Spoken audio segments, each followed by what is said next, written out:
বান্দারে তোর খিদা লাগলে তুই খাবি, হাতটা তোর কন্ট্রোলে দিলাম, তরকারি কোনটা নিবি কি নিবি না তোর পছন্দের উপর ছেড়ে দিলাম, কোনটা তোর ভালো লাগবে কোনটা তোর খারাপ লাগবে মুখের স্বাদের মধ্যে আমি ছেড়ে দিলাম। কিন্তু তুই যখন ডোকটা গিলে ফেলবি, খাবারটা যখন পেটে যাবে, পাকস্থলিতে যাবে, ওই খাদ্য হজম করার দায়িত্ব আমি তোকে দিই নাই। সুবহানাল্লাহ বলি। খাদ্য হজমের দায়িত্ব, ডিউটি আমি তোকে দিই নাই, এটা আমি আল্লাহ নিজের কুদরতি ব্যবস্থাপনায় রেখে দিয়েছি। সুবহানাল্লাহ। ওই খাবার থেকে তোর শরীরের উপকারী জিনিসগুলোকে আলাদা করে অপকারী জিনিসগুলোকে বের করে দেওয়ার দায়িত্ব আমি রব নিজে নিয়ে নিলাম। সুবহানাল্লাহ। বান্দা তোর কিডনির দায়িত্ব আমার, পাকস্থলীর দায়িত্ব আমার, হার্টের দায়িত্ব আমার, তোর রক্তনালীর দায়িত্ব আমার, তোর রক্তের দায়িত্ব আমার, তোর শরীরের ক্যালসিয়ামের দায়িত্ব আমার, তোর বিতর্গত সবকিছুর দায়িত্ব আমি নিয়ে নিলাম। বলেন না সুবহানাল্লাহ।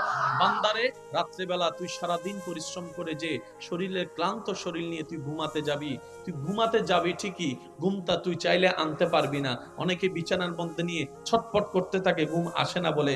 মনে রাখবেন, শোয়াটা আমাদের কাজ, বসাটা আমাদের কাজ। ঘুম কখন চোখ লেগে আসে কেউ বলতে পারে না, কেউ বলতে পারে না।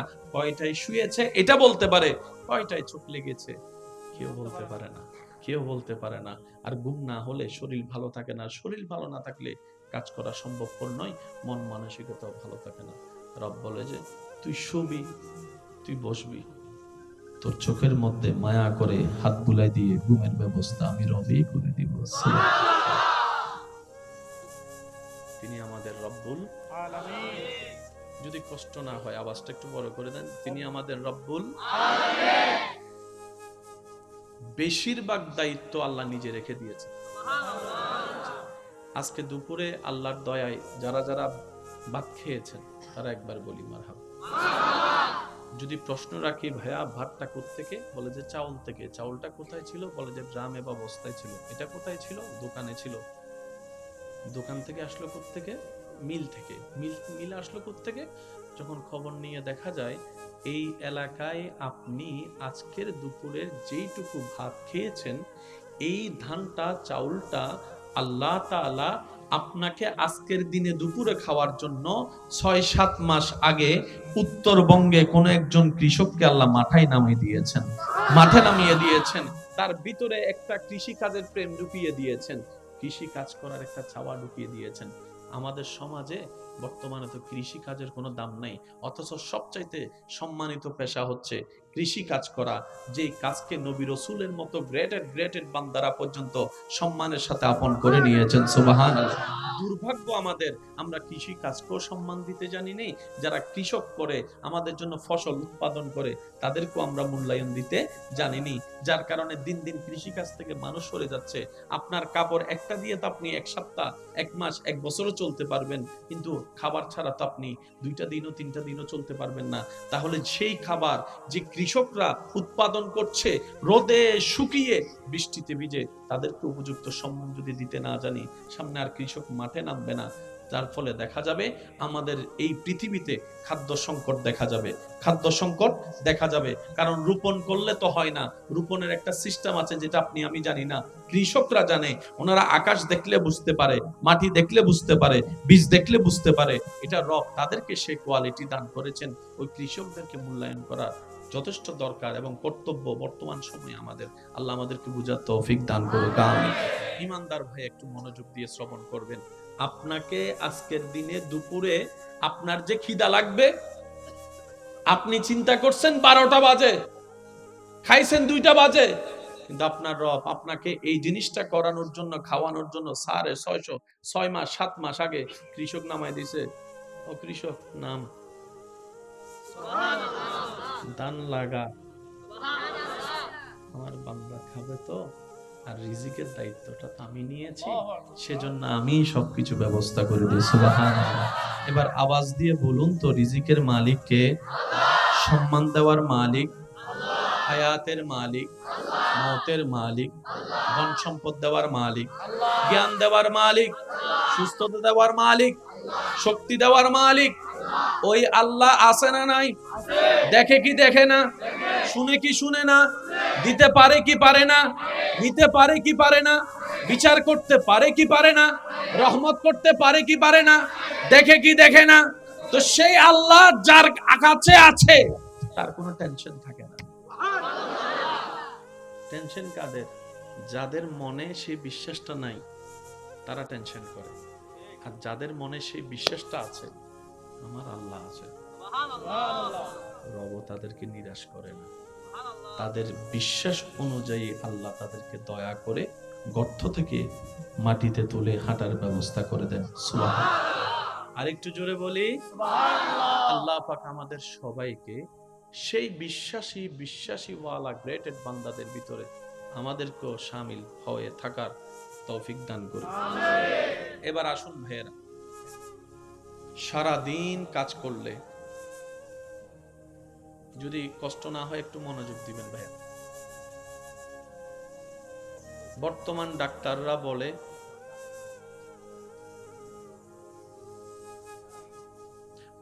ডাক্তাররা বলে যদি সুস্থ থাকতে চাও এমন ভাবে পরিশ্রম করো যেন শরীর থেকে ঘাম ঝরে। সুস্থ থাকতে গেলে শরীর থেকে ঘাম ঝরতে হবে, পরিশ্রম সেভাবে করতে হবে।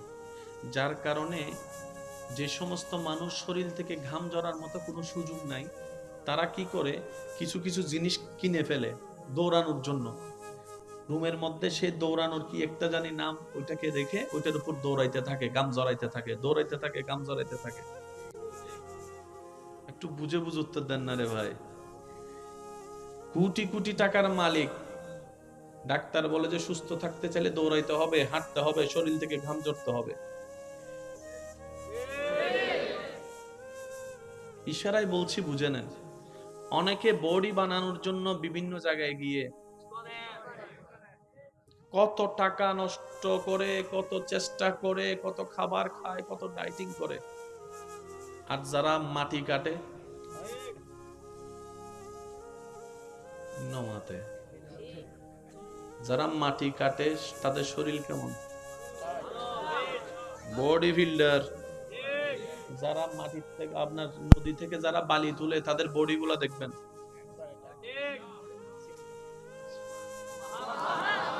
হয় নাই? আরো জোরে। আমি কোনোটাকে খাটো কোনোটাকে বড় করছি না, আমি শুধু রিয়েলিটি বুঝাতে চাচ্ছি। ফার্মের গুলাও মুরগি, দেশি গুলাও মুরগি। যদি আপনারা আমার সাথে একমত হতে চান হতে পারেন। ফার্মের মুরগি রান্না করার পরে এক স্টাইল হয়, স্বাদ। দেশি মুরগির ঝোলের স্বাদ আরেক রকম। মশলা যদিও এক, কিন্তু সিস্টেম স্বাদের ভিন্নতা। ফার্মের মুরগিগুলা ধরার আগেই ছুটে যায়, আর দেশি মুরগিগুলা টানলো। কথা বলে না। গ্রামর ফুয়াজুন গ্রাম মেদি মেদিদা কাহাগের বড় হয়, আর স্বর্গ ফুয়াজুন বড় হয়। এক না গ্যারামে ভয় বেজু দেয় না। হাডুডু খেলাম দিল্লে গুলি মারে আর গুন তুই দেবে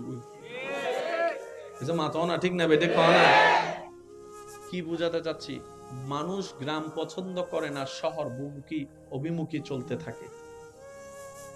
কিন্তু আল্লাহ তাআলা যেই নিয়ামত গুলা রেখেছেন, যেই গ্রামকে আমরা দাম দিই না, গ্রামের মানুষকে দাম দিই না, যেই পরিশ্রমী ব্যক্তিকে আমরা দাম দিই না, সে যেই বালি তুলনেওয়ালাকে দাম দিই না, কিন্তু তোমায় ভুলতে পারি না, আমার সোনার মদিনা, আমার প্রাণের মদিনা, সব ভুলিব কিন্তু তোমায় ভুলতে পারি না। একবার মোহাব্বতের আওয়াজে বলেন আলহামদুলিল্লাহ। আপনাদের বেশি কষ্ট হয়ে যাচ্ছে, বুঝতে পারছেন? রাতও হয়ে যাচ্ছে, আর 5-10 মিনিট আছে, তারপরে বিদায়। আমাদের চেহারা বলতেছে বিরক্ত হয়ে গিয়েছেন। এবার সবাই মিলে আমার মুখ একবার বলেন আল্লাহ আল্লাহ, আরেকবার বলেন আল্লাহ। হয় না? আরেকটু জোরে হবে আল্লাহ। এই তো মাশাআল্লাহ, আরেকবার আল্লাহ। মাশাআল্লাহ, আরেকবার আল্লাহ। এবার একটু জিকিরটা করতে হবে সবাই মিলে, যার যত শক্তি আছে। আল্লাহ আল্লাহ আল্লাহ আল্লাহ আল্লাহ আল্লাহ আল্লাহ আল্লাহ আল্লাহ আল্লাহ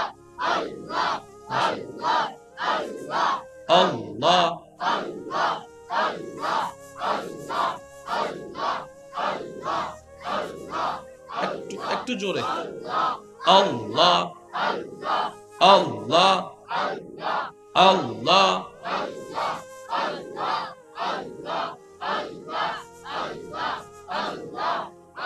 উচ্চ আওয়াজে একবার বলেন মারহাবা। যতবার আপনি আল্লাহ নাম উচ্চারণ করেছেন, আল্লাহ তাআলার সিফতি যত নাম আছে, সব নাম এককভাবে একবার একবার জিকির করলে যতটুক সওয়াব, একবার আল্লাহ বলার কারণে রব্বুল আলামিন আপনার আমলনামায় সেই সিফতি নাম সবগুলা জিকির করার সওয়াব দান করেছে। লস না লাভ? জোরে বলেন, লস না লাভ? শুধু তাই নয়, শরীরের বিতর্গত অনেক রোগের চিকিৎসা এই আল্লাহর নামের জিকিরের মধ্যে আল্লাহ লুকাই রেখেছেন। আপনি যদি কখনো সময় পান, একটু প্র্যাকটিস করে দেখবেন, ট্রাই করে দেখবেন, নিরিবিলি রুমের মধ্যে বসে আপনি আপনার মন মতো পরিবেশ তৈরি করে সুন্দর করে আদবের সাথে বসে চোখটা বন্ধ করে শুধু আল্লাহ আল্লাহ জিকিরটা আপনি করতে থাকবেন সুন্দরভাবে। দেখবেন আপনার জিকির করার মনোযোগের দিকে যদি আপনি একটু মনোযোগ দেন, আপনার মুখের স্টাইল, জিহ্বার ব্যায়াম, ঠোঁটের ব্যায়াম, আওয়াজের সাথে সাথে আপনার কলবের যে একটা হৃদয়ের শান্তি, সেই জিনিসটা আপনি সন্ধান পেয়ে যাবেন। সুবহানাল্লাহ। আলা বিযিকরিল্লাহি তাতমাইন্নুল কুলুব। রব বলে যে কোথাও শান্তির দেখা মিলবে না, আমি রবের জিকিরের মধ্যে তোর সেই শান্তি পেয়ে যাবি। সুবহানাল্লাহ। জিকির করার দরকার আছে? পিছনে কি সমস্যা হয়েছে কোনো? ভাই একটু মনোযোগ দিবেন, আমরা সময় খুব সংক্ষিপ্ত, তো আমি সেজন্য দ্রুত গতিতে যাচ্ছি। একবার বলি সবাই মারহাবা। তাহলে আমরা সময়ের ফাঁকে ফাঁকে নিজের সুবিধা মতো সময় বের করে আল্লাহর জিকির করার জন্য সময় বের করার চেষ্টা করব। সবাই বলি ইনশাআল্লাহ। আর একটু জোরে বলেন ইনশাআল্লাহ। এটা হক, এটা অধিকার, জিকির এটা করতে হবে। আপনি আপনার রবকে কিভাবে খুশি করবেন সেটা আপনার ব্যাপার। দিনে করবেন না, রাতে করবেন না, গভীর রাতে করবেন, সেটা আপনার এবং আপনার রবের ব্যাপার। সেখানে আপনি আমরা নাক গলানোর কোনো অধিকার, জোরে বলেন না, নাক গলানোর কোনো অধিকার। আল্লাহ আমাদের সবাইকে বুঝার তৌফিক দান করুন। এবার আসুন, নবী রাহমাতুল লিল আলামিন আল্লাহর পক্ষ থেকে যত নিয়ামত নিয়ে এসেছেন, সব নিয়ামত হচ্ছে হাই লেভেলের নিয়ামত। সুবহানাল্লাহ। একটু জোরে বলি। প্রত্যেকটা নবী রাসূলকে আল্লাহ বিশেষ বিশেষ কিছু পাওয়ার মুআজিজা দান করেছেন। এই মুআজিজার জগতে সর্বোচ্চ মুআজিজা রব্বুল আলামিন আমাদের নবীকে দান করেছেন। এবার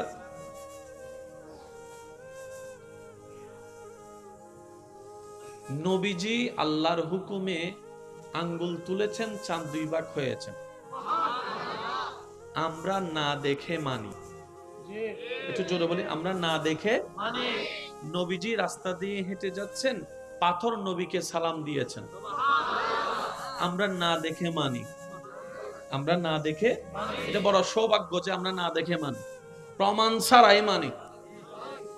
নবীজি আরাম করছেন, একটি গাছ, মনোযোগ দিয়ে শ্রবণ করবেন। নবীজি আরাম করছেন, সাহাবা একজন পাশে দাঁড়ানো। ওই সাহাবা দেখলেন একটা গাছ মাটি থেকে উঠে নবীর পাশে এসে দাঁড়াই গেলেন। আর একটু জোরে। কিছুক্ষণ থাকার পরে নবীজি দরবার থেকে উনি আবার নিজের জায়গায় চলে গেলেন। গাছটা সাহাবা দেখে অবাক, জীবনে এরকম ঘটনা দেখে নাই। নবীজিকে যখন জিজ্ঞেস করলেন, নবীজি বললেন ওই গাছ আমাকে দেখে রবের কাছে অনুমতি চেয়েছে। আল্লাহ তুমি চাইলে তো সব পারো, পা ছাড়া কেউ হাঁটাইতে পারো, পা ছাড়া কেউ হাঁটাতে। আল্লাহ তোমার হাবিব নবী ওই গাছটার নিচে এসে আরাম করছেন। আল্লাহ আমার বড় ইচ্ছা করছে একটু কাছ থেকে গিয়ে তোমার নবীকে একটু দেখবো। আল্লাহ কাছ থেকে গিয়ে তোমার নবীকে একটু সালাতু সালাম দিব। আল্লাহ আমার ইচ্ছা। গাছে দোয়া করেছেন, রব কবুল করেছেন। ইন্নাল্লাহ আলা কুল্লি শাইইন কাদির। গাছ এসেছে, কিভাবে এসেছে রব ভালো জানে, কারণ সেই জায়গায় পৌঁছানোর ক্ষমতা আপনার আমার ব্রেনের মধ্যে নাই। মনে রাখবেন ভাই, সবকিছুতে ব্রেন ক্যাপচার করে না। সৃষ্টিতে অনেক সৃষ্টি এমন আছে যা এখনো পর্যন্ত বৈজ্ঞানিকের ব্রেন ক্যাপচার করতে জোরে বলেন না, বৈজ্ঞানিকের ব্রেন ক্যাপচার করতে।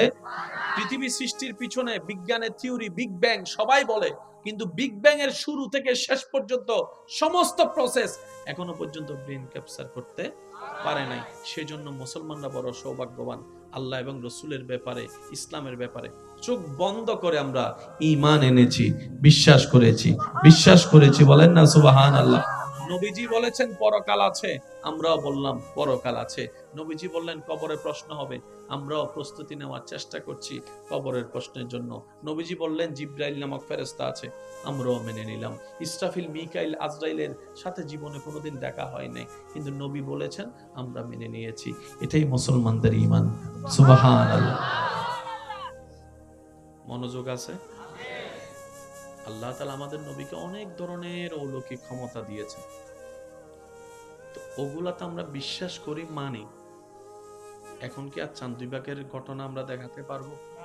একটু বলেন না, দেখাতে পারবো? কোন অন্য মানুষ যদি এসে আমাদেরকে বলে তোমাদের নবীর স্পেশাল মুজিজা কি, কারণ আল্লাহ যাদেরকে পাঠায় তাদেরকে তো কিছু বিশেষ স্পেশাল পাওয়ার দেয়, তোমাদের নবীর কি? এখন আমরা যদি বলি চাঁদ বিভাগের কথা, সে বলে যে আমি তো দেখি নাই, মানবো কেমনে? করতেও পারে, একটু বলেন না, করতেও পারে। নবীজি হাত তুলেছেন, আল্লাহ ডুবন্ত সূর্যকে আবার তুলে দিয়েছে, এটা আমরা মানি, সবাই তো আর মানবে। মনে রাখবেন আমার ইমানদার ভাইয়েরা, আল্লাহ তাআলা আমাদের নবীকে যত ধরনের স্পেশাল নিয়ামত দিয়েছেন, মুজিজা দিয়েছেন, তন্মধ্যে কিয়ামত পর্যন্তের জন্য দলিল হিসেবে একটি মুজিজা, যেটার নাম হচ্ছে কোরআনুল কারীম। আর একটু জোরে, কোরআন হচ্ছে আল্লাহর পক্ষ থেকে দলিল। আপনি যে কোনো জায়গায় আল্লাহর উপর ভরসা করে নবীর প্রেম সাথে নিয়ে কোরআনকে নিয়ে দাঁড়াবেন, আল্লাহ তাআলা আপনাকে এমন দয়া করবেন, মাথা নিচু করে আপনাকে আসতে হবে না, মাথা নিচু করে আসতে হবে না। ইতিহাস সাক্ষী আছে, এই কোরআনের ভুল ধরার জন্য যারাই নেমেছিল, একদিন না একদিন তারা কোরআনের প্রেমে পড়ে ঈমান গ্রহণ করে মুসলমান হয়েছে। তাদের লিস্টের ভিতরে একজনের নাম আছে ডক্টর মরিস বুকাইল। যুবকরা একটু আওয়াজ দিয়ে বলি না ভাইয়া, বড় বড় বিজ্ঞানীদের নাম খুঁজে পাওয়া যায়। মনে রাখবেন, কোরআন হচ্ছে কিয়ামত পর্যন্তের জন্য একটা বড় মুজিজা। এটাকে না কেউ মিথ্যা প্রমাণিত করতে পেরেছে, না কখনো কেউ পারবে। কেন? কোরআনের হেফাজত স্বয়ং রব্বুল আলামিন নিজেই করেন, বলেন না সুবহানাল্লাহ। আসুন, বিরক্ত হচ্ছে না তো ভাইয়া? এই কোরআনের কিনতে আসতে আরো হদ্দা না কিনতাম, মনে হয় আরো হওয়ার পালা বই। মহাব্বতেরই মহাব্বত গরত তুমি ফোন টোন দিয়ে ভাঙলার ফোন রিসিভ নগরলে আবার হবো দে হজান নেমে তুই হন্ডে গিয়েছ নামিলে আছে তো। আচ্ছা, তো আল্লাহ বেগুনুর এই সংসার শান্তির রাখো। বিয়া তকল আমিন হননি, বিয়া তকল যোগ করে বুঝে হদ্দুজোর আমিন হইলে যদি বউ আর গোসলে তত জামিল আরকান বাড়ি যাবো না। আল্লাহ বেগুনুর শান্তিতে রাখো। আমিনি ভাই বড় না আর কেন জোর হ না। আল্লাহ জামাই বউরে বন্ধুর মতো তাইবে তৌফিক দান করো। আবিয়া তাকলরে বালা মানুষ পাইয়ারে বিয়ে করিবে তৌফিক দান করো। উফ, আমি দেখতো নি আর বড় করে হইতাম হয় না এনে নগি আরি তারা আমিন উনিয়ারে বিয়ে তাকল হক দে বড় করে হইস তো গসু না গিয়ে তারপরে বুঝিবি আসে না হওয়া মানতো না কেন জোর হনা আসে না। আল্লাহ আমাদের সকলের এই মহাব্বত কবুল করুক। এবার আপনি যখন নামাজে দাঁড়াচ্ছেন, কার সামনে? আল্লাহর সামনে যাওয়ার আগে আপনাকে আমাকে কি করতে হয়? একটু মনোযোগ মনে রাখবেন, নামাজে দাঁড়ানো মানে রবের দরবারের সামনে দাঁড়ানো, রবের রহমতের সামনে দাঁড়ানো। সেজন্য যত পরিপাটি হয়ে থাকতে পারবেন, আর একটু জোরে, যত স্ট্যান্ডার্ড হয়ে আপনি রবের দরবারে যেতে পারেন, এটা আপনার ব্যক্তিগত ব্যাপার। তবে যেমন তেমন করে যায়েন না, একটু প্রেজেন্টেশনটা সেভাবে করিয়েন, সুন্দর থেকে অতি সুন্দর ভাবে, কারণ আপনি আপনার সৃষ্টিকর্তার সামনে দাঁড়াচ্ছেন। মনে থাকবে ইনশাআল্লাহ। এবার ওযু করলেন, একটা হচ্ছে যে শরীরের ওযু আর একটা হচ্ছে মনের ওযু। বুঝে বুঝে বলি সুবহানাল্লাহ।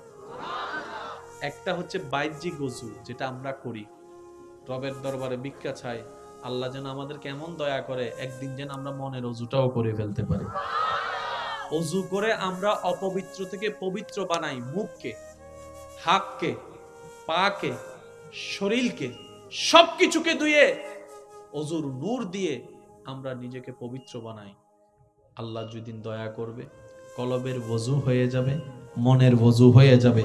সেই দিন দেখবেন আপনার এই অন্তর জগতে শয়তান যে সমস্ত প্রোডাক্টগুলা এন্ট্রি করিয়ে আপনার আমার ভিতর বাহির নষ্ট করেছে, হিংসা দিয়ে পরিবার ধ্বংস করে দিয়েছে, অহংকার দিয়ে সমাজের মধ্যে আধিপত্য বিস্তার করে মানুষের উপর জুলুম করিয়েছে, ওই সমস্ত প্রোডাক্ট যখন বের হয়ে যাবে রবের রহমতে, রবের নূর, দয়ার নূর আপনার আমার কলবে আসতে থাকবে। সুবহানাল্লাহ, আল্লাহু আকবার। উচ্চ আওয়াজ একবার বলেন না আমিন। আল্লাহর কাছে ভিক্ষা চায় বলেন আমিন। আরো জোরে বলেন। কত নামাজি পৃথিবীর বুকে নামাজে দাঁড়িয়েছে, হারিয়ে গিয়েছে রবের প্রেম। যেখানে আপনি আমি হালকা কিছুতে নামাজ ছেড়ে দিই, সেখানে ইমাম আলী মাকাম, ইমাম হোসাইন কারবালার ময়দানে তীরের মধ্যখানে, বল্লমের মধ্যখানে, তলোয়ারের মধ্যখানে রবের দরবারে নামাজে দাঁড়িয়ে গিয়েছে।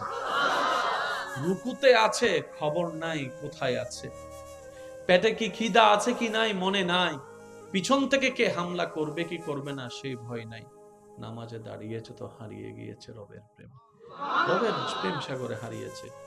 আল্লাহ আমাদেরকেও সেই নামাজের স্বাদ নেওয়ার তৌফিক দান করুন। আমরাও যেন কখনো নামাজে দাঁড়ালে যেন রবের প্রেমের সাগরে হারিয়ে যেতে পারি।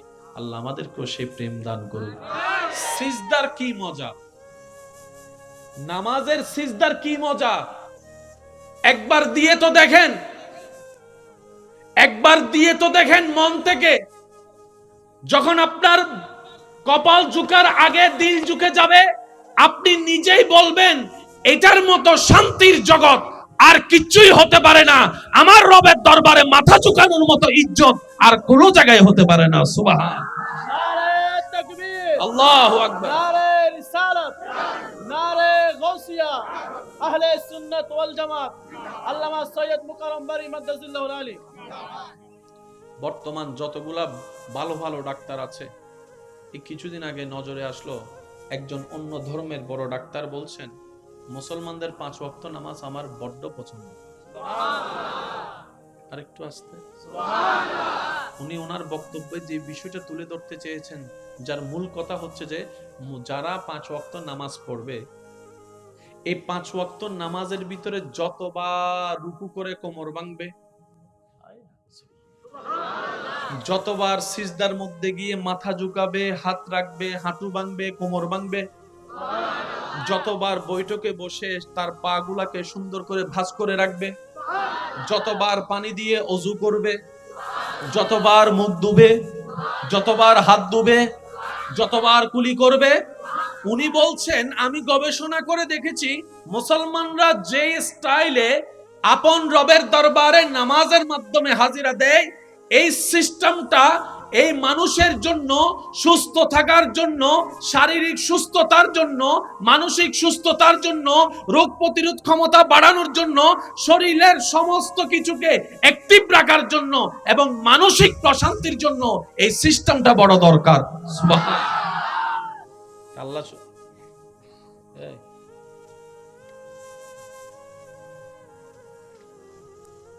আল্লাহ শুধু আমাদেরকে শুধু পরকালীন সওয়াব দেয় নাই, দুনিয়ার শান্তিও দিয়েছেন। যারা নামাজ পড়ে আপনার পরিচিত, তাদেরকে একটু জিজ্ঞেস করেন, আমি তো পড়ি না, তুই পড়ে কি পাস একটু বলতো। একটু জিজ্ঞেস করেন যারা নামাজ পড়ে আপনার পরিচিতির ভিতরে, তাদেরকে একটু চা খাওয়াই জিজ্ঞেস করেন। গোপন কথা তো কবে না, কারণ ভিতরে সম্পদ থাকলে এটা সহজে কেউ দেখাতে চায়। তারপর একটু জিজ্ঞেস করেন, ভাই তুই যে, আমি তো ব্যস্ততার ভিতরে নামাজ পড়ি না, তুই তো হাজার ব্যস্ততার ভিতরে নামাজের টাইম বের করে ফেলিস। তুই আমাকে সত্যি করে বলতো ভাই, তুই আমাকে বন্ধু হিসেবে বল, ভাই হিসেবে বল, ছোট ভাই হিসেবে বল, বড় ভাই হিসেবে বল, তুই আমার ভাই হিসেবে বল, বোন হিসেবে বল, যেটা হিসেবে তুই আমার বল, নামাজ পড়ে তুই কি পাস? সওয়াবের কথা তুই আমার শুনিস না, আমি ওটা শুনতে চাই না, তুই শুধু আমার দুনিয়ার কি পাস সেটা বল।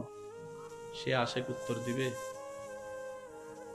রবের দরবারের সামনে আমার মতো গুনেহগার, আমার মতো পাপী, আমার মতো অনুপযুক্ত ব্যক্তি দাঁড়ানোর যে সৌভাগ্য আল্লাহ দিয়েছেন, এটাই তো বড় দয়া। আমি যে পাপ করেছি, আর রবের দরবার যত রহমতের দামি দরবার, রবের দরবারের আশেপাশে না 100 মাইল দূরেও থাকার যোগ্যতা আমার কাছে নাই, কিন্তু আমার রব রহমান এত দয়াবান, হাজার গুনাহ করার পরও যখন রবের দরবারে আসি, রব বলে যে রহমতের দরজা খুলে দাও, আমার গুনাহগার বান্দা এসেছে, আমি রবের দরবারে। এটা তো বড় দয়া। আমার রব যে আমাকে দাঁড়াতে সুযোগ দিয়েছেন, নামাজ পড়তে সুযোগ দিয়েছেন। সে হয়তো কথার সাথে এড করে বলবে, আমি যখন নামাজে দাঁড়াই, শয়তান ডিস্টার্ব করে, হাজার কিছু মনে এনে দেয়, হাজার ভাবনায় আমার মন চলে যায়, কিন্তু আমি তারপরও রবের সন্তুষ্টির জন্য আমি নামাজে দাঁড়িয়ে থাকি। অনেক সময় আমার সূরা ভুল হয়ে যায়, আয়াত ভুল হয়ে যায়, অনেক সময় তো এমনও হয় 2 রাকাত পড়ছি কিনা 3 রাকাত পড়ছি, এই টেনশনের মধ্যেও চলে যায়। অনেক সময় এমনও হয় নামাজ পড়া অবস্থায় ওযু কি আছে না নাই, ভেঙে গিয়েছে মনে হয়, এই টেনশনও পড়ে যায়। কত রকমের ডিস্টার্ব হয়, কিন্তু প্রত্যেকটা ডিস্টার্ব আমার ভালো লাগে, প্রত্যেকটা জ্বালা আমার ভালো লাগে, প্রত্যেকটা বাঁধা আমার ভালো লাগে। সে জিজ্ঞেস করছে, কেন তোর এত বাঁধা ভালো লাগে? বুঝলাম না। বলে যে, যে প্রেমের মধ্যে বাঁধা নাই, সেই প্রেম কখনো জমে না। যে প্রেমের মধ্যে কখনো বাঁধা হয় না, সে প্রেমের মধ্যে আকর্ষণ বাড়ে না। শয়তান চেষ্টা করে আমাকে বিভিন্ন ভাবে প্রলোভন দেখিয়ে রবের রহমতের দরবার থেকে সরিয়ে রাখতে, আর আমি আমার শক্তি দিয়ে, ঈমানি বল দিয়ে, মহাব্বতের টান দিয়ে, আমার সমস্ত কিছুকে পিছনে ফেলে আমি রবের দরবারে দাঁড়িয়ে থাকি, রবের দরবারে দাঁড়িয়ে থাকি। আমাকে শয়তান এমনও পর্যন্ত বলে, এত কিছু চিন্তা করলে এমন ইবাদত কি রব কবুল করবে? কখনোই করবে না, এমন টেনশনে ঢুকাই দিয়েছে। তারপরে আমি রুকু করা ছাড়ি নাই, সিজদা দেওয়া ছাড়ি নাই, ওযু করা ছাড়ি নাই, নামাজে দাঁড়ানো ছাড়ি নাই। ভাইরে ভাই শুন, রবের দরবারে দাঁড়িয়ে অন্তর, ব্রেইনে, মনে, শরীরে এমন শান্তি আমি অনুভব করি, যেটা পৃথিবীর কোন কাজে এই শান্তি নাই, যেটা রবের দরবারে নামাজের মধ্যে শান্তি পাওয়া যায়। সুবহানাল্লাহ। মনে রাখবেন ভাইয়েরা, ওইলে আবার হতা হুটকে তো আর হন দেশি রোহিঙ্গা কলসব গড়ি দেখি আর হন দেশি আর্মি হন দেশি নমাতে হারার নিয়ম, হারার শরীর, হারার ফিটনেস, হারার জীবন বেশি সুন্দর আর না আর্মি কল নিয়ম মানি চলে দেয় সদুন আর্মি হইতো যাইয়ের ভর্তি হই ট্রেনিং ফালাই ও মারে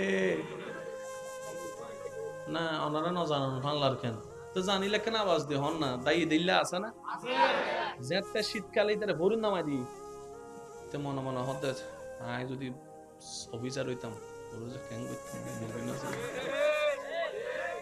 ফজর 4টা 4:30 5টা বাজি বেল বুঝছি ও তো ছোটবেলায় আমি দেয়ারা ওই মা বাপে যাতে পড়ালে একটু আর দায়িত্ব তারা কেউ আমা নাইলে ন হয় বাংলার না তো নবা আমা মা হদা চৌদ্দ 5 মিনিট সুখ বন্ধ না করতে 5 মিনিট শেষ মা ইয়ার ভিজুতে বাড়ি 3 দিয়ে হদে 5 মিনিট হইয়া 50 মিনিট উঠ তো সারাইব এখন কুসিং জম ভরিব এখন কলেজ জম ভরিব এখন হই না আর্মি কল যাতে শুধু ক্যারাং বাইলি বাজি দে সুকুলি এরে উড়ি এরে বিছানা পরিষ্কার করতে দেরি হইলে শেষ কি করিব পিস্তল গা মাথা আতাত দিয়ে রে হবু দে এই পুরা স্টেডিয়াম 10-12 রাউন্ড হারা বাত খাই দি হটাই রাতিয়ে 9টা 10টা 11টা 12টা আর ইতারান্ডা আসর তো থানা দিবে লাই কিছু নমতে এতাল্লা হদে আর্মি কল জীবন কি পাক্কা টাইম টু টাইম অন্য শরীর দিলেও তো মনে হয় না আসলেও না উনো সামনে আরারে গিয়ালা তেলিয়ে চোরান না মাথা না বাজে আরা কেন মানুষ হত্যারও নেই করোনা হইলে মানুষ মরি যাবার সম্ভাবনা কম আছে না বেশি আছে তো মানুষে মরনা ডরানা না ডরাই আর আরা বাঙালি সকল রেকর্ড করি ফেলাই কি করোনা কালীন সময়ে করোনা হইলে ও দৈরি করোনারে না ডরাই কিন্তু আর্মির বেতন বাড়িতে ঠিকই যাবে এসে মাতেন না মা হদ্দে বাইন নস করোনা আছে যত দামি বেকেনা চাই যাতে বাইরে যাতে যাই দেখে আর্মি নিয়ে এতে কি মরণের না ডরাই দেখিয়ে আর্মির মাইরুরে হারমুন যাতে দেওয়া শুরু করে দৈন্য যায় কিছু মাথা না বাজি হয় না আর সমাজত তুন যেদিন নে তুন বেতুড়ি গি সারর আতত তুন বেতুড়ি গি আরও কেন জানি বিয়াদ হয়ে আগে সারর রাস্তা দিয়ে আটটু দেলে আর ভাইয়ে ফোনিক সাইকেল লইরিম হালত নামে গি ও বড় কোন না মাথার দে ঠিক না হয় না হেডমাস্টার টিচারর দেলে দূরত্ব নামে গি তখন দে মুখ সারাই দে আর এখন ডাইরেক্ট স্যার হাঁদর দে হবে স্যার একটা হাসুন স্পাইস আদব না বেয়াদব জোর হন আবাজি বেয়াদব হয়ে গেদি আর জেন্ডে বেয়াদবি হয় এন্ডে জ্ঞানতা है জেন্ডে বেয়াদবিতা है এন্ডে নুনতা है জেন্ডে বেয়াদবিতা है এন্ডে রহমতনতা है আর জেন্ডে রহমতনতা है এন্ডে হনদিন শান্তি পাইতে ন ভাই যুদ্ধ করার হজ্জ করো শান্তি হল দে রবে রহমত কথা হন ঠিক না বে ঠিক আর কেন জোর হন ঠিক কি না আল্লাহ আমাদের সবাইকে একটু বুঝার তৌফিক দান করুন আদব মানুষের সবচেয়ে বড় অলংকার হচ্ছে আদব চিনেন না জানেন না মুরব্বীকে দেখলে সম্মান করেছেন 2 মিনিট 1 মিনিট 3 মিনিট লেগেছে আপনি বলতে পারেন উনি আমার কেউ না আমি ওনাকে সম্মান করবো কেন উনি আপনার কেউ না কিন্তু আপনার রবের বান্দা তো সুবহানাল্লাহ বলি যাকে আপনি সম্মান করছেন সে আপনার দাদা নানা কেউ না কিন্তু আপনার রবের বান্দা তো আপনার রবের বান্দাকে সম্মান করেন না আপনার রবের বান্দাকে খাওয়ান না আপনার রবের বান্দার জন্য রাস্তা খুলে দেন আপনার রবের বান্দার জন্য পানি উন্মুক্ত করে দেন আপনার রবের বান্দার জন্য জীবন সহজ করে দেন আপনার রবের বান্দাদের দোষগুলোকে গোপন রাখেন আপনার রবের বান্দাদের ইজ্জত হেফাজত করেন আপনার রবের বান্দা যে আছে এতিম হয়ে আছে বিয়ে হচ্ছে না ওই মেয়ের ভাই হিসেবে আপনি বিয়ের ব্যবস্থা করে দেন আপনি শুধু রবের বান্দার জন্য কাজ করুন ওই বান্দার রব খুশি হয়ে আপনার পক্ষে কাজ করা শুরু করে দিবেন সেজন্য মুরব্বীর একটা কথা বলে দানে ধন কখনো কমে না দান করলে ধন কখনো একটু জোরে বলি না দান করলে ধন কখনো কারণ বাড়িয়ে দেওয়ার মালিক কে রিজিকের মালিক কে ইজ্জত দেওয়ার মালিক কে ওই আল্লাহ চাইলে দিতে পারে কি পারে না উচ্চ আওয়াজ একবার বলেন মারহাবা এখানে যতগুলো মানুষ আছেন আমরা আজকে থেকে 5 ওয়াক্ত নামাজের সাথে বন্ধুত্ব রাখার চেষ্টা করব বলি ইনশাআল্লাহ মন থেকে বলি ইনশাআল্লাহ যদি 5 ওয়াক্ত নামাজের সাথে বন্ধুত্ব রাখতে কষ্ট হয়ে যায় তাহলে 4 ওয়াক্তের সাথে রাখব ইনশাআল্লাহ বলি ইনশাআল্লাহ 4 ওয়াক্ত যদি কষ্ট হয় 3 ওয়াক্ত কষ্ট হলে 2 ওয়াক্ত 2 ওয়াক্ত কষ্ট হলে 1 ওয়াক্ত এটা ছাড় দেওয়া যাবে না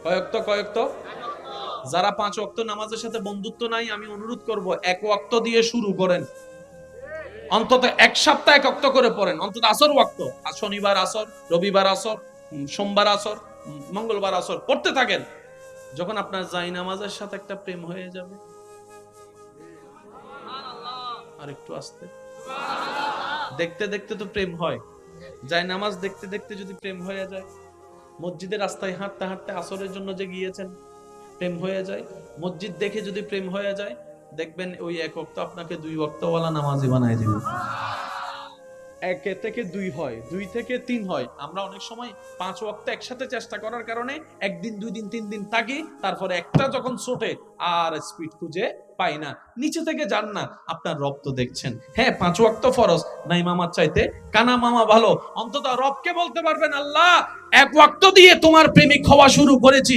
বাকিটা তুমি জানো রব বলবে যে তুই যেহেতু আমার দিকে 1 কদম এগিয়েছিস আমি আল্লাহ রহমতের ভাবে 10 কদম তোর দিকে এগিয়ে গেলাম আল্লাহ আমাদের সবাইকে সেই শান্তি দান করুন আমিন আর মাঝে মধ্যে সুযোগ পাইলে কিছু গোপন ইবাদত করেন প্রেমের মজা কি গোহনে নহর লাকি সুদ করি মাল আইনি দে বিদেশত তো আর এত চকলেট দি বুঝ দিবিলি আইবার সময় হতুন এত চকলেট নোয়া না আর বুড়ো অবস্থায় খুশি হয়ে গিয়ে মা বিমান তুন সরি এসে চকলেট দিবি ও মা তো না ঠিক না বেটে খাওয়া না এই চকলেট দিবে ভাই আরে ও মা যে খুশি মনে যেন দেড় স্বাধীন করি ফেলায় লাকিসের ভিতরে অনেকের জন্য জিনিস রাখে যেটা সবার কাছের মানুষ তার জিনিসটা লাকিস করলে রাখতে 9টা 11টা 12টা 1টা বাজে রাতে দিন যাইবে আইয়ো বুলো ইভানলার কেন ইন্না মাতে কা ও ঠিক না বেটি খাও না জিবেরে বেশি দেইতারে এবার কেন রায় দে ইবা হদা আনলা কি নু আগে বেগুন মাতন আগে বেগুন আরো জোর হন আগে বেগুন তুই কি বলছিস ইয়া এন্ড আইফোন ইবে 16 ইবে না মাতে তো এন্ড আই ওয়াচ ইবে এন্ড বড় বড় জিনিস ইবে 10 বড়ি সম্মান নিদি হতে প্রকাশ্য না গোপনে এতাল্লাই তাহাজ্জুদের নামাজ আল্লাহ বেশি পছন্দ করে সুবহানাল্লাহ হর ফজর জোহর আসর মাগরিবে যা যা যা তাহাজ্জুদও তা কিন্তু তাহাজ্জুদকে আল্লাহ স্পেশাল বেশি পছন্দ করে কারণ রব বলে আমি আমার বান্দাকে ডাকি নাই সে নিজে থেকে আমাকে খুশি করার জন্য উঠে এসেছে সুবহানাল্লাহ আমি আমার বান্দাকে বললাম সারা দিন পরিশ্রম করেছিস বান্দা শরীর একটু আরাম দে ঘুমা আমার বান্দা ঘুমটাকে কমিয়ে আমি রবের দরবারে হাজিরা দেওয়ার জন্য উঠে এসেছে সুবহানাল্লাহ অন্য ওয়াক্তের মধ্যে হয়তো মাঝে মধ্যে রিয়া ঢুকে যেতেও পারে আমাকে নামাজি অনেকে বলতেও পারে বিভিন্ন ধরনের শয়তানের কুমন্ত্রণা রাতের বেলা আমার বান্দা দাঁড়িয়ে আছে ডানে ওয়ালা ঘুম বামে ওয়ালা ঘুম সামনে ওয়ালা ঘুম পিছনে ওয়ালা ঘুম হয়তো এলাকার প্রায় 99% ঘুম কিন্তু আমার বান্দা ল্যাব থেকে বের হয়ে শীতকে আপন করে দাঁড়িয়ে আছে আমি রবের রহমতের দরবারে সুবহানাল্লাহ আমি আল্লাহ ওই দৃশ্যটাই বেশি পছন্দ করি যে আমার বান্দা আমার রবকে খুশি করার জন্য নিজের উপর কষ্টকে আপন করে নাই আমি রবকে রাজি করার জন্য সুবহানাল্লাহ আল্লাহু আকবার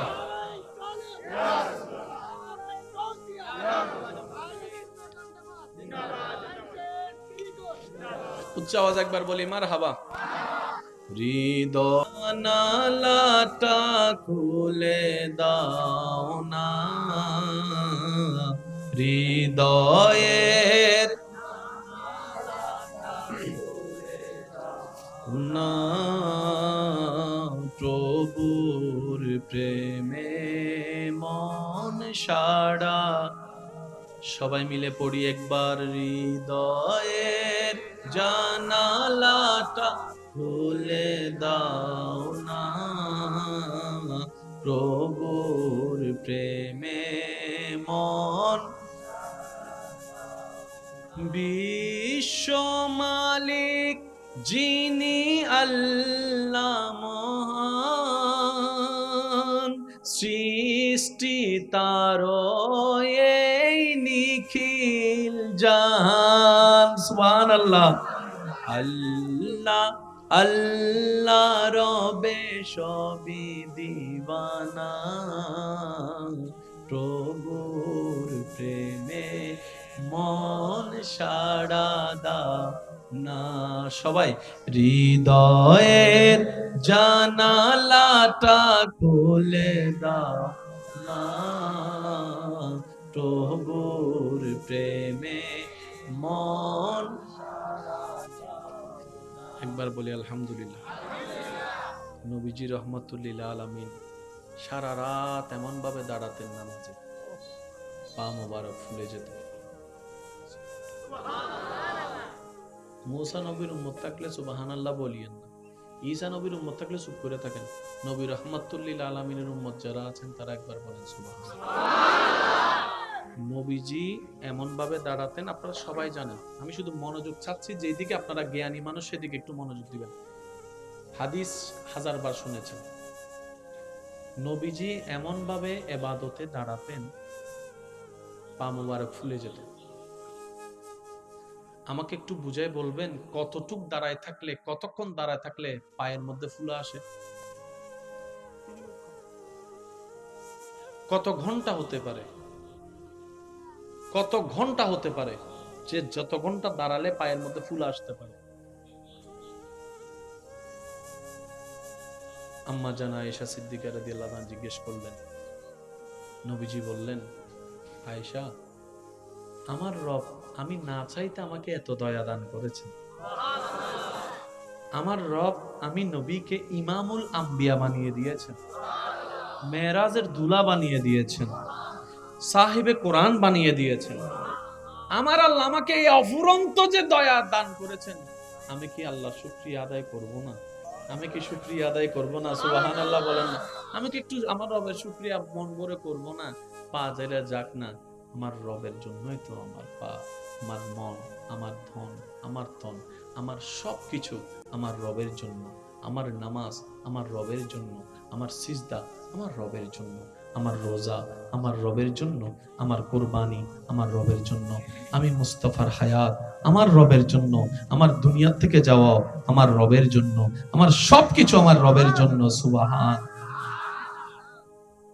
মনে রাখবেন, সাধারণ বান্দা আর প্রেমিক বান্দা এক নয়। আবার প্রেমিক মানে উইকে লই ন যাই গো ভাই, উইকে আর আত্মন তখন বদভ্যাস কি প্রেমিক মানে হদি বুইবে ভাঙলার হইবে আই লাভ ইউ টু, বদভ্যাস কি দিয়ে আর আত্মন।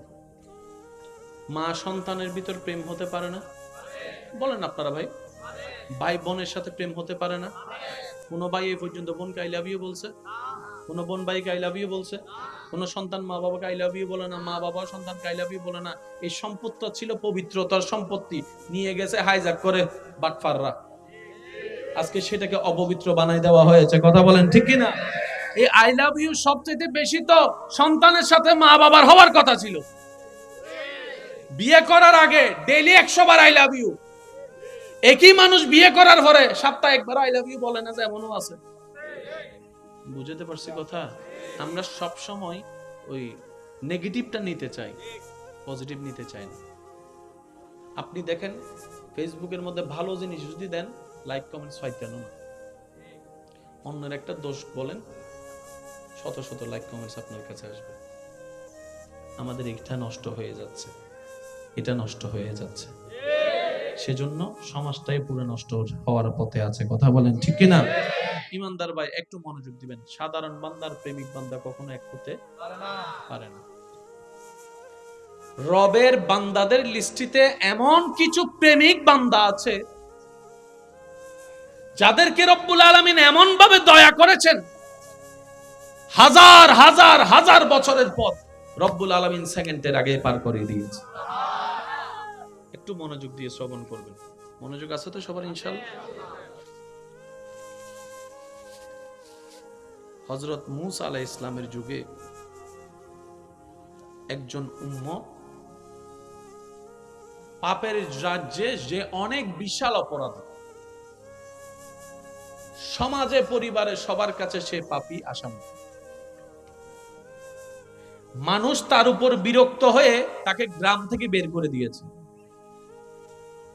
আর অন্যায়ের বিপক্ষে যখন সবাই দাঁড়ায়, অন্যায়টা আর অন্যায় থাকতে পারে না, এটা মাথা নত করতেই হয়। আমরা কথা বলি না বলে সবাই অন্যায়গুলো মাথা ছাড়াই দিতে সুযোগ পায়।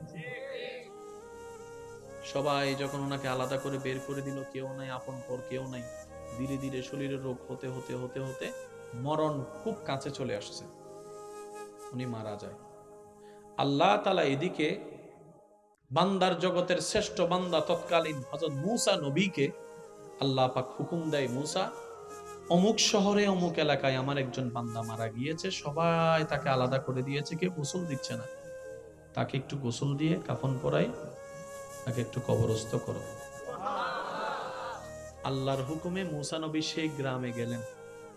সবাই জিজ্ঞেস করলেন, আপনার মতো একজন জলিলুল কদর দামি পয়গম্বর বান্দা নবী এখানে কেন আসলেন? বলে যে এখানে নাকি একজন মানুষ মারা গেছে গ্রামের বাইরে। বলে যে হ্যাঁ, তো বলে যে আমি আসছি আল্লাহর হুকুমে ওনার গোসল দিতে। আর একটু জোরে বলি, ওনার শেষ কাজটা আল্লাহ আমাকে বলেছেন, হুকুম দিয়েছেন, আমি কাজ করব, আমি একজন নবী হই, আল্লাহ পাক আমাকে পাঠিয়েছে। সবাই বললেন, হুজুর কি শুনালেন এটা? তার মতো পাপী আমাদের এলাকায় আরেকজন নাই, তার মতো গুনাহগার আর কেউ নাই। আপনি এরকম একজন নোংরা মানুষের গোসল দিয়াবেন? সমাজ এলাকায় বলছে এক কথা, আল্লাহ বলছেন আরেক কথা, দুইটার কোনো মিল খুঁজে পাচ্ছেন না। মুসা নবী বললেন, আল্লাহ তুমি যেখানে হুকুম দিয়েছো সেখানে আর কারো কথা শোনার দরকার নেই। সুবহানাল্লাহ বলি। আল্লাহ তোমার পক্ষ থেকে আদেশ এসেছে, এখানে আমার ডান বাম দেখার দরকার নেই, সবাই আমার বিপক্ষে চলে যাক, আমার কোনো দরকার নেই, তুমি রবের রহমত আমার পক্ষে থাকলেই চলে। মুসা নবী আল্লাহর হুকুম মোতাবেক যেভাবে আল্লাহ বলেছেন সেভাবে ওনাকে সব কিছু করে কাজ শেষ করেছেন। মুসা নবী মনে মনে একটু তো জানতে চাওয়া থাকতে পারে, সবাই বলল কি আল্লাহ আমাকে কেন পাঠালো? মুসা নবী এবার আল্লাহকে বললেন, আল্লাহ সবাই যে বলল উনি খারাপ। রব বলে যে হ্যাঁ, সবার কথা সত্য। আল্লাহ এরকম একজন পাপী বান্দাকে আমার মতো নবীকে দিয়ে তুমি গোসল দিয়ালা? রব বলে যে শুনো, বান্দারা যা জেনেছে তা বলেছে, যা দেখেছে তা বলেছে, যা অনুমান করেছে তা বলেছে, এমন কিছু আছে যেটা আমি রব জানি, বান্দারা জানে না, বান্দারা জানে না। আমার সেই বান্দা যখন একদম অপারক হয়েছে, আশেপাশে সবাই তাকে ছেড়ে দিয়েছে, তখন সেই মুহূর্তে সে আমাকে এমন আদর করে ডাকছে, তার আদর করে ডাকাটা আমি রবের এমন পছন্দ হয়েছে, আমি খুশি হয়ে তার সারা জীবনের গুনাহকে মাফ করে দিয়েছি। ওই বান্দা বলে, আল্লাহ আপনরা তো আমাকে ফেলে দিল, আজকের দিনে তুমিও কি আমাকে ফেলে দিবা? আল্লাহ আল্লাহ তুমি না রহমান, তুমি না গফফার, তুমি না রহিম, তুমি না সত্তার। আল্লাহ আমার মতো একজন নগণ্য পাপীকে ক্ষমা করে দিলে তো তোমার কিচ্ছু যায় আসে না, তোমার রহমতের কোনো কমতি আসে না। আল্লাহ পাক বলে, আমার বান্দা আমাকে এত আদর করে করে ডাকতেছিল, এত আদর করে করে ভিক্ষা কাজ চাচ্ছিল আমার কাছে, আমি আল্লাহ খুশি হয়ে ইন্নাল্লাহা আলা কুল্লি শাইইন কাদির, আমি আল্লাহ চাইলে দিনকে রাত, রাতকে দিন বানাতে পারি, আমি মালিক, আমি খালিক, আমি খুশি হয়ে আমার বান্দাকে গুনাহ মাফ করে দিয়ে অপবিত্র থেকে পবিত্র বানায় দিলাম, জাহান্নামী থেকে জান্নাতি বানায় দিলাম। সুবহান আল্লাহু আকবার।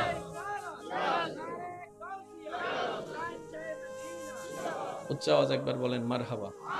আল্লাহ পাক আমাদের সবাইকে সেই নবীর রহমত সাথে নিয়ে আল্লাহ পাকের রহমতের বিকারী হয়ে তৌফিক দান করুন।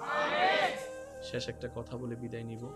অত্র এলাকায় যতটুকু আমার মাইকের আওয়াজ যাচ্ছে, অনেক ভাই বোন, অনেক ভাই ভাই, অনেক স্বামী স্ত্রী আছেন, বিভিন্ন ঝামেলায় তর্ক বিতর্ক, ঝগড়া মামলা হয়েছে আছে।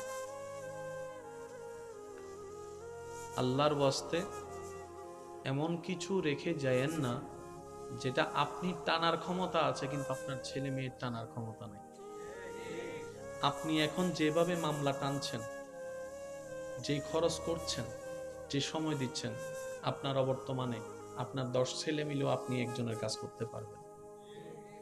সত্যি করে বলেন, আমাদের বাবা দাদা একজনের সেই কাজ আমরা আজকে 5-7 ভাই একসাথে মিলে করতে পারি? সত্যি করে বলেন না রে ভাই, এটা কখনো সম্ভবপর নয়। আমি অনুরোধ করব, এমন কোনো ঝামেলা রেখে যায়েন না যেটা বিরক্ত হয়ে নিজের ছেলে মেয়েরাই আপনাকে গালি দিবে। এরকম অনেক জায়গায় ইদানিং শোনা যাচ্ছে, বাবা দাদাই করে গিয়েছে ঝামেলা শুরু, নাতিরা টানতে পারে না, ইনকাম তার 25,000, মামলায় চলে যায় 20,000। কথা বলেন না রে ভাইয়া, একটু ভেবে দেখবেন, কারণ হায়াত মতের কোনো বিশ্বাস নাই, যে কোনো মুহূর্তে ডাক চলে আসতে পারে। এই 1 নম্বর কথা। 2 নম্বর কথা, নবীজির একটা হাদিস মনে রাখবেন। নবী রাহমাতুল লিল আলামিন বলে, আমার যে উম্মত নিজের আইনে সঠিক থাকার পরেও ঝগড়া বিবাদ না হওয়ার জন্য অন্যকে ছাড় দেয়, অন্যকে মাফ করে দেয়, আমি নবী মুস্তাফা রাহমাতুল লিল আলামিন কথা দিলাম যে ধৈর্য ধরে ছাড় দিবে, যে ক্ষমা করে দিবে, যে সুযোগ করে দিবে, যে ঝগড়ায় লিপ্ত হবে না, হাজার কিছুর পরও যে নিজেকে সবর দিয়ে রাখবে রবের সন্তুষ্টির জন্য, আমি নবী রাহমাতুল লিল আলামিন আল্লাহ থেকে তার জন্য একটা জান্নাতের রুম নিয়ে দিবই দিব। আল্লাহ আমাদেরকে সেই মানুষ বানার তৌফিক দান করুন। নবীজি বলছেন, একজন ভাইয়ের ভিতরে ঝগড়া হয়েছে, ভুল বুঝাবুঝি হয়েছে, এক ভাই আরেক ভাইয়ের কাছে ভুল বুঝে মাপ চাইতে গেছে। ভাই ভুল হয়েছে আমার, রাগ করিস না ভাই, মাফ করে দে। নবীজি বলে যে তাকে যদি তার ভাই মাফ না করে, হাসরের ময়দানে সে আমার সুপারিশ পাবে না। একটু বুঝবেন কথাটা। অর্থাৎ আপনার ছোট ভাই আপনাকে এসে বললেন, ভাই যা হয়েছে ভুল হয়েছে, মাফ করে দেবে। এক মার পেট থেকে বাইরে হয়েছে, কয়দিন আর বাঁচবো? 2 দিন আলাদা, আর কয়দিন থাকবো? আজকে তুমি আর আমি দুইজন আলাদা হওয়ার কারণে আজকে আমাদের বউ সন্তানরা আলাদা হয়ে যাচ্ছে। ঝগড়া লাগছে কয়জনের ভিতরে? আলাদা হয়ে গেল 10 জন। বড় গ্রুপের 5 জন, ছোট গ্রুপের কেউ কারোর দিকে তাকাচ্ছে না, চাচতো ভাই বলছে না, জ্যাঠতো ভাই বলছে না। নবীজি বলছে যদি কেউ ক্ষমা চাওয়ার পরে কোনো কেউ যদি ক্ষমা না করে, সেজন্য আমি নবীর সুপারিশ আশা না করে। খুব মারাত্মক কথা কিন্তু। সেজন্য নবীজি বলছেন, হে আমার উম্মত, যা ঝামেলা হয়েছে যার সাথে হয়েছে তুমি ক্ষমা করে দাও, তুমি ক্ষমা করে দাও। সে ক্ষমা চাক না চাক তুমি মাফ করে দাও। তুমি যদি মাফ করলে তোমার ইজ্জতের কমতি হয়, আমি মুস্তাফা থেকে হাসরের ময়দানে তোমার ইজ্জত বুঝে নিও। বিশ্বাস করেন, প্রতিশোধের যতটুকু শান্তি তার চাইতে বড় শান্তি হচ্ছে মাফ করে দেওয়া। আমাকেও বলার দরকার নেই, কাউকে শোনানোর দরকার নেই। আপনার জীবনের সবচেয়ে বড় শত্রু যে ইনডোর হোক, আউটডোর হোক, ঘরের হোক, বাহির হোক, যার সাথে আপনার বনেও না, যার সাথে চেহারা দেখতে ইচ্ছা করে না, এরকম কেউ থাকলে শুধু মনে মনে আমার দিকে তাকাই হলো কথাটা রাখার জন্য, শুধু মনে মনে বলেন, যা তোরা মাফ করে দিলাম। দেখবেন আপনার মনে এটা কেমন যেন একটা শান্তি লাগা শুরু করে। বিশ্বাস করেন ভাই, রাগ, হিংসা, অহংকার এগুলো শয়তানের জিনিস। এগুলো নিয়ে কেউ শান্তিতে থাকতে পারে নাই, হারালেই জিতা যায় না। হারালেই অনেকে আছে কই মামলা করছে, আমি কি হারবো নাকি? দরকার হলে 10 কানি যা জমি আছে এগুলো সব বিক্রি করে দিব, তারপরেও জিতা লাগবে। আপনি 10 কানি জায়গা শেষ করে আপনি জিতে গেলেন, এবার আপনার আছে কি? এবার আপনার ছেলে মেয়েরাই তো আপনার 14 গোষ্ঠী দোয়াই ফেলবে। বাস্তব যেটা সেটা বলেন না রে ভাইয়া। সেজন্য আল্লাহর ওয়াস্তে নবীর সুন্নত হচ্ছে জীবনে শান্তিতে থাকার সবচেয়ে গুড ওয়ে। আল্লাহ পাক আমাদের সবাইকে বুঝার তৌফিক দান করুন। যদি আপনি আজীবন বেঁচে থাকেন, যদি আপনার কখনো মৃত্যু না হয়, যদি কখনো আপনাকে একা ঘরে কবরে থাকতে না হয়, তাহলে আপনার যা মন চায় তা করেন, যা মন চায় তা করেন। আর যদি আপনাকে একদিন মৃত্যুবরণ করতে হবে, যে কোনো মুহূর্তে কবরে একা থাকতেই হবে, তাহলে অনুরোধ রাখবো আপনার ঈমানি ভাই হিসাবে একবার ভেবে দেখবেন, একবার ভেবে দেখেন। 2টা মিনিট একটু ব্রেক দিয়ে একটু ভেবে দেখেন না, কোত্থেকে আসলাম, কে পাঠালো, কোথায় যাব, কি উত্তর দিব?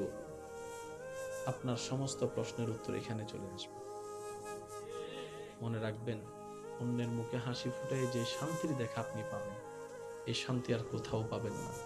কারণ রব বলে যে আমার সৃষ্টিকে শান্তিতে রাখে, ওই বান্দার শান্তিতে থাকার রাস্তা আমি আল্লাহই করে দিই। সুবহানাল্লাহ। তা বলে এই কথা ভুলবেন না, যার উপকার করবেন সে লাথি মারবে, যারে পড়াবেন সে আপনাকে মূর্খ বলে গালি দিবে, যাকে একটু ব্যবসার লাইন দেখাই দিবেন সে আপনাকে ভিক্ষুক বলে, গরিব বলে হেয় করবে। যার থাকার ঘর ছিল না তাকে একটু ছাদ দিয়েছেন, সে আপনাকে একদিন ঘর থেকে বের করার প্ল্যানিং করবে। মনে রাখবেন, থ্যাংক ইউ পাওয়ার আশায় কোনো উপকার করবেন না। ওই বান্দার উপকার যে বান্দারই হোক, ওই বান্দার উপকার এই কারণেই করবেন তার আল্লাহ যেন আপনার উপর খুশি হয়ে যায়। সুবহানাল্লাহ। তাহলে দুনিয়া তো ইজ্জত আপনার, নিয়ামত আপনার, আখিরাত তো নিয়ামত আপনার। সবর করবেন, সহ্য করবেন, রবের রহমতের অপেক্ষার দিকে তাকাই থাকবেন।